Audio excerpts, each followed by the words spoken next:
Hey, what's going on, everybody? We are live for Financial Fitness Friday. And I want to kind of teach you guys because I see debt as a major problem right now. All right. Credit cards, all-time high in debt there. Our government, all-time high. I hope they listen to this shit, but they won't.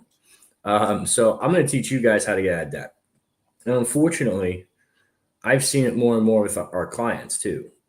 And yes, I do sell money. I sell debt, but I sell good debt, not bad debt. All right. So I want to teach you guys some ways to get out of debt that will really, really help you. All right. And I do this for clients. I've been doing this 15 years. I have probably 5 people I'm doing it for now. And like this, the stakes that I do, I get people that have like upside down 20, 30,000. And I have some people that are upside down millions. So this is something that I would say I'm probably one of the best people to learn from. All right. We'll talk about personal debt. We'll talk about business debt if we have the time. So on the personal side, okay, let's just stick with credit cards. Credit cards will kill you. Okay. One, the more credit card debt you have that isn't paid, the more it hurts your credit score. All right. When that limits your options. All right. So getting your credit score up is a major component of this. And you don't have to have high credit to learn from this and do this, because what I'll teach you will get you to the high credit, or I'll just send you to Dave. All right. So first thing is this: if you don't want to take out any money, right? Let's say you have a low credit score and you got 3 credit cards, right? Each payment for easy math is $500 a month. And one has a 29% interest rate, another one has a 23% interest rate, another one has a 19% interest rate. All right. The waterfall method is this: if you are normally paying $1,500 a month, because that's the minimum payments, figure out how much extra disposable income you have. Okay. So if it's only an extra $500, so you can only afford to pay $2,000, all right, towards it, I suggest that 1, try to stop using the cards. 2, that extra 500 goes on the highest interest rate card first, and you pay that down. You pay that extra. All right. If you do that, once that card gets paid off, don't kill the card. Okay. Leave it, but do not use it. And then now you have an extra $1,000 because you were paying $1,000 a month on that one card, and you were paying 500 each on the other card. Then you take that extra 1,000 and throw it at the one that is the next highest interest rate, which was like 25. Okay. And then once that's done, you take the extra 1,500 and you knock that down. That's a really good way to do that on your personal debt. Also, guys, if you've gotten a mortgage in the last 2 or 3 years, I do recommend throwing some extra money at it, even on a monthly basis. I do it even on my cheaper ones because I hate having that type of debt, even though a mortgage is very, very good debt. All right. If you actually look at what your house cost you over the full length of that mortgage, it will make you sick to your stomach. I'll give you a quick example of this. If you borrowed $500,000, even at, let's say, 3 or 4%, you're still going to wind up paying somewhere over around $1 million. Okay, on that over the course of 30 years. All right. Yeah, sure. So if you even at that equation that Jonathan said, because this is what we tell people all the time when we're getting them prepped for buying a home, based on what credit to good credit could do, just 1%. It's actually pretty close to Jonathan's scenario. 450,000, an extra 1% is an extra 150 grand over the life of the loan. Yeah. And like right now, guys, I bought my my office, right? And I got a very high rate because I did it 2 years ago. I'm refinancing it now. I don't need to, but I can save probably a point and a half, and that's going to lower my payment $300, $400 a month. What am I going to do with that $300, $400 a month? I'm not going to pocket it. I'm going to pay down the loan even faster. All right. And you're going to save probably dude, hundreds of thousands. Okay. Hundreds of thousands. So next, all right, if you have good credit, and it doesn't have to be stellar credit, okay? And Dave should be sending me these guys all the time. The reality is this: if okay, you have 650 credit, you're making $40,000-$50,000 a year or more, okay? You want to get rid of all your credit card payments. What you can do is you can take out a term loan. It's a personal loan. We offer them here that will go off of only your credit and your provable income, right? And instead of paying down paying or using that money, you could pay off the cards. Now you have one monthly payment with simple interest. All right. The reason I recommend doing that is because most people only pay the minimum payment on these, okay, or a couple or maybe a little bit over the minimum. And so what happens when you do that is that interest compounds constantly. All right. So you're paying interest on top of interest, which will really hurt you in the long run. All right. And so that's another really, really good way to go about it. And I've used term loans in the past. I actually really like them. I've tried to get in a couple of investments that I wasn't liquid enough for, and I took the term loans out to get into them. All right. Next. Okay. Business debt. I see a lot of people with MCAs. I got 10 people right now. Okay. With cash advances. Term loans will work for you. You could take out a personal term loan and consolidate those and save a ton of money. And the best part is because we give you the cash, okay, you pay the MCA and you can get that prepayment discount if that lender didn't screw you too hard. All right. That's huge. Now, what are some other things you could do to get out of it? Well, you can't use an SBA loan anymore. Okay. Now, I've had some people say, oh, that's not true. It is true. As of July, you cannot pay off cash advances with an SBA loan. All right. And they do count towards your business to debt ratios.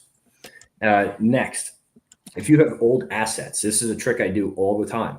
If you have paid off equipment or equipment with, let's say, 50% or more equity, okay, you can use that equipment as collateral, get a 2, 3, 4-year loan with monthly payments and a normal interest rate to pay off those cash advances.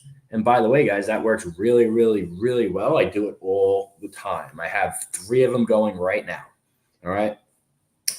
And finally, if you are a B2B company, a B2B business, meaning you serve other businesses or you serve municipalities and you have a ton of accounts receivable or AR, right? What you can do is you could use invoice factoring to pay off any of those bad debts. Here's how that works. If let's just say you have $1 million in AR and you have 300,000 in cash advances, okay? Basically what we would do is we would give you 85% of your AR up front, and you could pay off, if $1 million of AR gets you 850,000 on day one, okay? Out of that 850,000, you can then go and and you're going to pay off 300,000 in cash advances, so you still net 550. And then what will happen is any other invoices that you do, once you complete your work, you submit that and then you get paid right away instead of waiting. Okay. There's a bunch of other ways to do these, guys, but these are by far the best ways that I have found to do it, both on the personal side and the business side. Here's what I would never really advise you to do. I don't like using your home, but you can. If you need to take care of a lot of debt, you can always get a HELOC.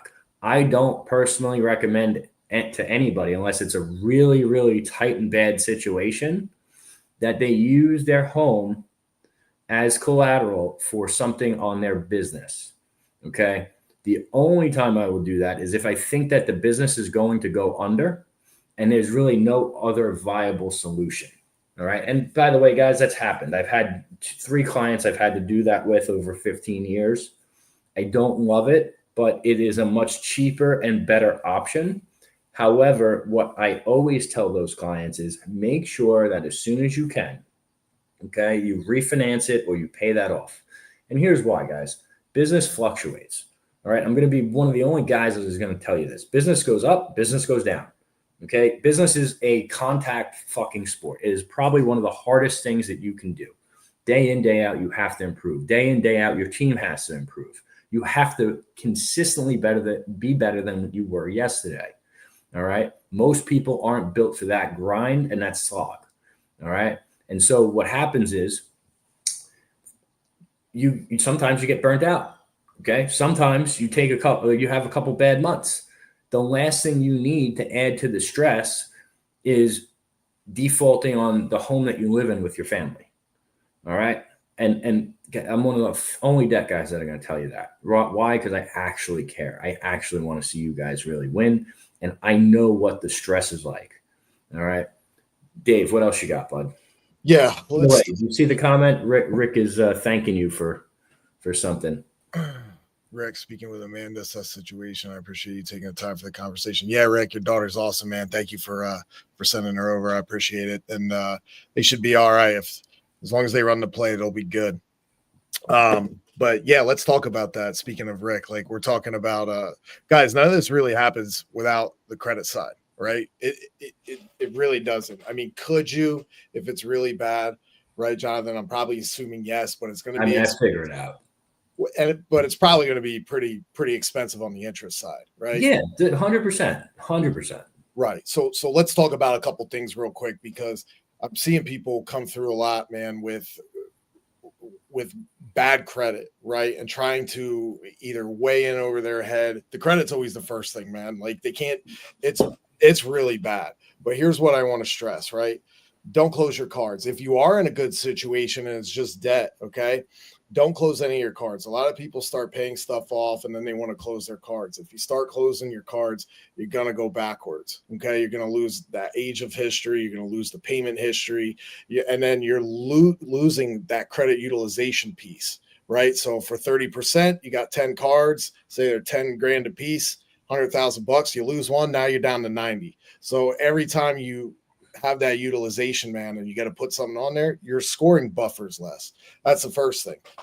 Number two, a lot of what I've been seeing just happen in general out in the world is once you start getting over 50% utilization on a single account, not cumulatively, okay, a lot of banks are just going to randomly or quarterly do soft checks on your credit, and they're going to start reducing your limits. So if you have a credit too, guys. What's that? Lines of credit too. I can't tell you how many people get their lines shut.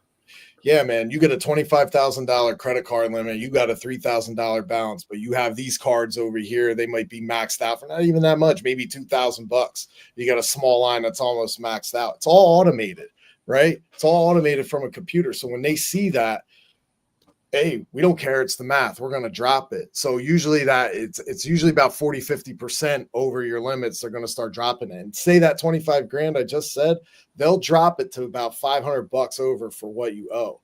So if you have a $3,000 balance, they're going to drop that 25K to 3,500. They're going to keep you just maxed out. Now, guess what happens? Now your credit utilization went up. Now your score took a bigger dive. Okay. So you guys got to. A lot of people make that mistake. So, sorry, go on. No, it's okay. I don't think it's really a mistake. I mean, it is a mistake, but when you really think about it, if you have that available credit, right, and you're not maxed out like that, it's just shitty, right? But you have to understand, guys, like I always say, look at it both sides.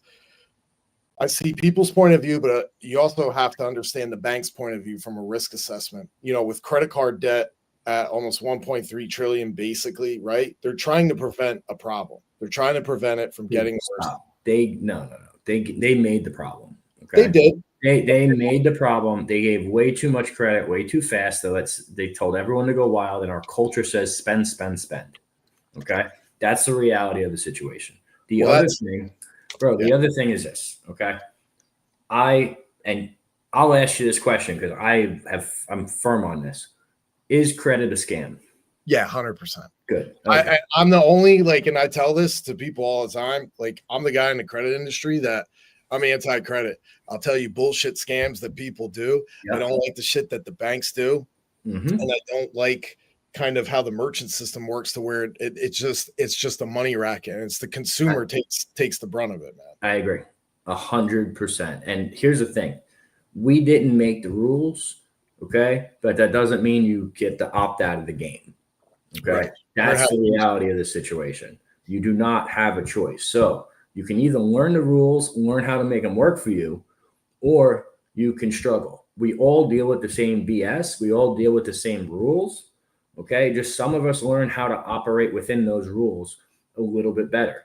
And it's challenging. It's tough. But if you don't know the rules, you need to connect with people and surround yourself with people that can actually help you and teach you the right ways. I agree. 100%. Cool. This was a lot of fun, guys. We'll see you on Mindset Monday because Dave had a hard stop 6 minutes ago. and I don't want to hear him cry like a little schoolgirl. It's all good. Be great, y'all.